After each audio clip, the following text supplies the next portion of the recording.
Is equal to लग्न महिना हळद एपिसोड 3. लग्न अगोदरचा फुल धमाल इव्हेंट म्हणजे हळद.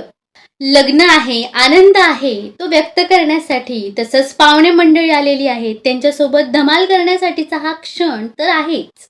तशीच यामागे धार्मिक, वैज्ञानिक, सौंदर्याशी निगडीत देखील काही कारणं आहेत. आता धार्मिक दृष्ट्या पिवळ्या रंगाला अतिशय महत्त्व आहे. हा अतिशय शुभ रंग मानला जातो.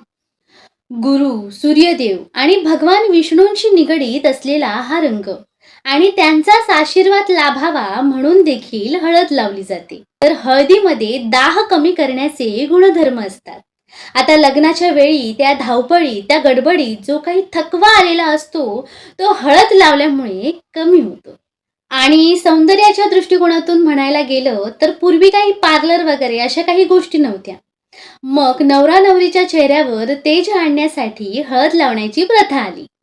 कारण की हळदीमध्ये नैसर्गिकदृष्ट्या अँटीसेप्टिक आणि त्वचेला उजळवणारे गुणधर्म असतात. आणि तसंच सर्वांना एकत्र आणणारा आणि आनंद निर्माण करणारा असा हा क्षण असतो. कारण लग्न समारंभाच्या निमित्ताने नातेवाईक आलेले असतात, एकत्र आपण जमतो, आनंदाने हळद खेळतो, त्याचप्रमाणे गाणी वगैरे म्हटली जातात आणि आनंदाचं वातावरण निर्माण होतं. खेळत एकमेकांना, नवरा नवरीला हळद लावली जाते आणि एकमेकांमधले नातेसंबंध अधिक दृढ होतात. नवीन सून, जावई यांच्या आगमनासोबतच जुनी नाती सुद्धा घट्ट होतात. म्हणून देखील फक्त लग्नाच्या वेळी लग्नच नाही तर साखरपुडा, हळद, लग्नानंतरचे कार्यक्रम असे बरेच काही आयोजित केले जातात. कारण त्या निमित्ताने त्या नवरा नवरीमध्ये सुद्धा एक बॉन्ड तयार व्हावं आणि त्याचबरोबर ही दुरावलेली नाती देखील एकत्र यावी.